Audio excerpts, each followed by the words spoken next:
Lucette, c'était une femme vivante. C'est une femme qui avait eu une profession, qui avait dirigé du personnel.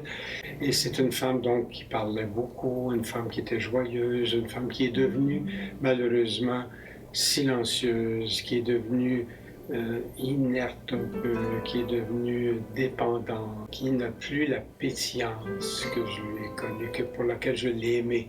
Donc, je m'en souviens encore. Et je regrette, mais elle est là et je l'aime encore.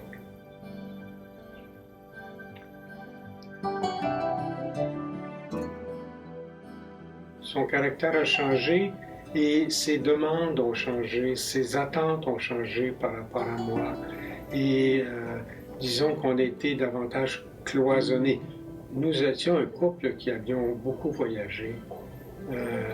Et les voyages, oui, on en a fait quand même un peu, mais c'est devenu difficile. Alors, c'était un deuil, ça a été un deuil à faire, un deuil de beaucoup de choses, répétées. C'est tous les jours, il y en a, mais encore maintenant. On s'est connus, on était déjà à la cinquantaine passée, 50 ans, mais ça fait 25 ans.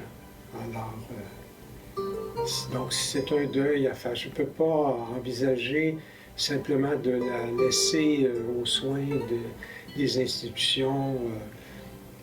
C'est ça le deuil, hein? C'est de voir peu à peu cette personne-là qui n'est plus tout à fait elle-même.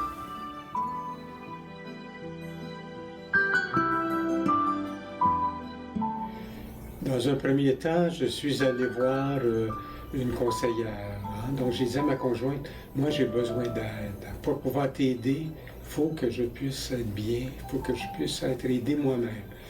Si on veut aider notre conjointe, faut être bien, il faut être en santé, il faut être vivant, donc il faut s'occuper de soi.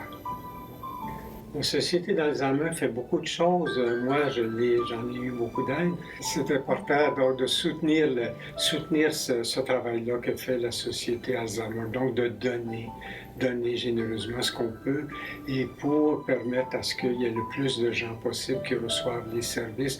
Les personnes atteintes elles-mêmes reçoivent des services de la Société Alzheimer, mais les aidants naturels, beaucoup aussi. Et je pense que c'est important donc de faire sa part.